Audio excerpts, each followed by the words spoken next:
What's up, everybody? Because I'm a Fury here. And when I'm not cleaning a hospital or working as an EMT on an ambulance or going to the gym or working part time at my other job, I'm gaming. So I just was really thinking about a retro game moment that really sticks out for me. And there's many, but sometimes our memories get jogged just doing the most random things. And I wanted to tell you guys about Shining Force 3 for the Sega Saturn. I know I've spoke about the game before in the past, but there was a point where I had to go into these catacombs. This was scenario 1, matter of fact. And I had to find a way to get past Spirial, which was a Republican soldier who's very powerful that can one-shot you. And the thing is, if you kill her, she will not be on scenario 2, because in scenario 2 she's a very powerful character to have on your party. So, well, I think it was scenario 3. I'm sorry, scenario 3, if I'm correct. She joins Julian's party. Because he's neither Republican or what's the other, Empire. It was Republican and Empire, who was the warring factions. Anyway, so you had to get through her without killing her, but yet not allowing her to kill your party.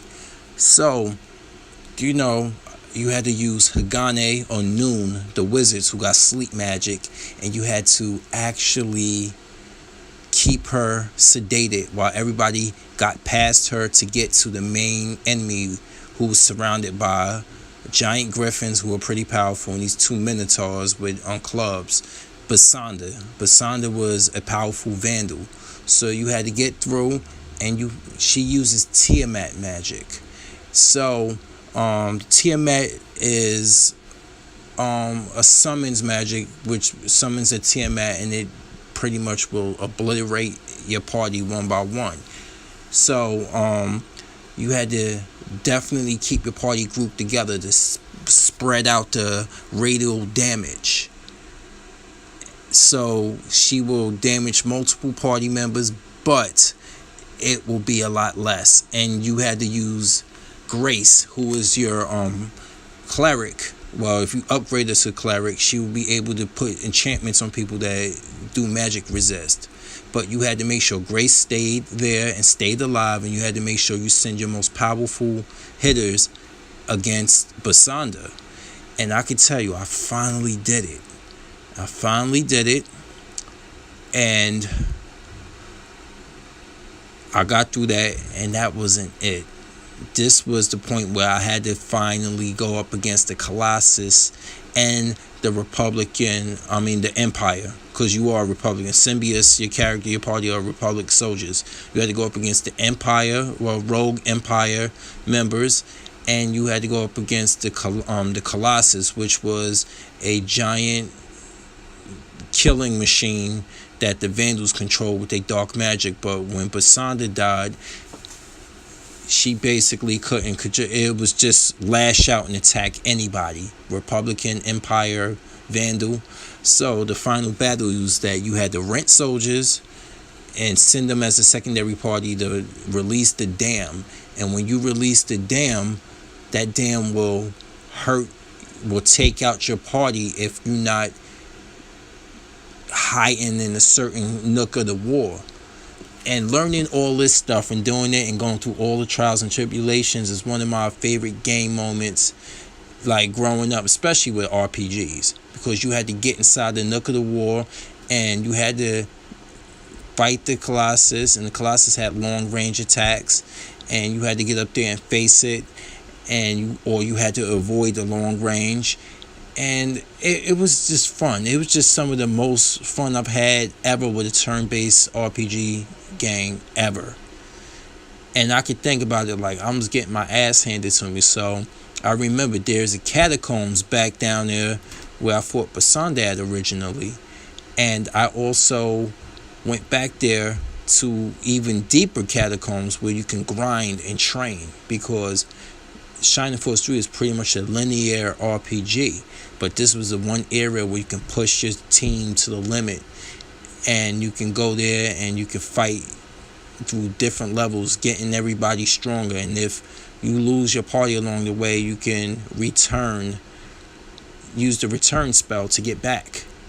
And once I got back and stuff, revived my party with the resources found, weapons that help people. All the weakest members, I put them on my team and fight with them and get them stronger.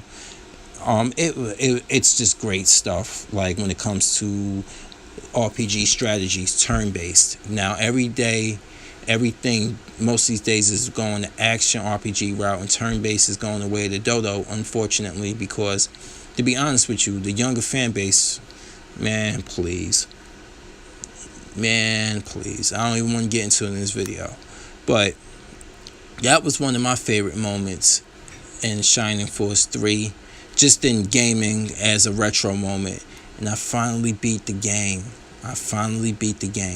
And you can take that save data, save it, and then even though scenarios 2 and 3 of Shining Force never made it out in America, you were able to actually use your data from scenario 1 to affect things in scenario 2.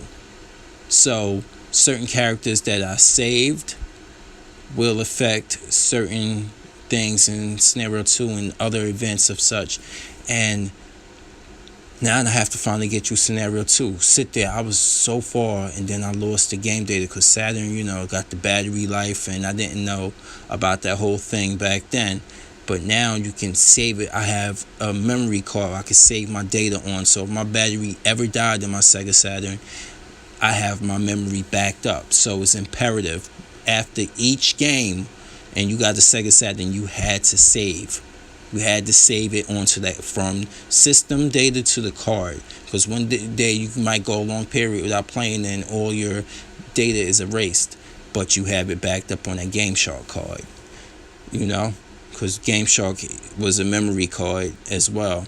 And cheats. But the cheats will glitch your game. So play it straight on through when it comes to Shining Force.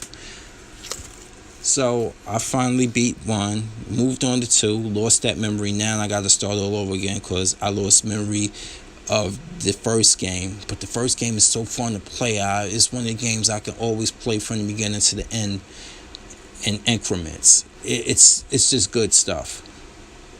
But now my memory has come to an end. Let me know what's one of your classic video game moments, any type of genre of game you play. Just let me know in the comments below. And thank you for listening, because I'm a Fury. I'm here and I'm out. Peace.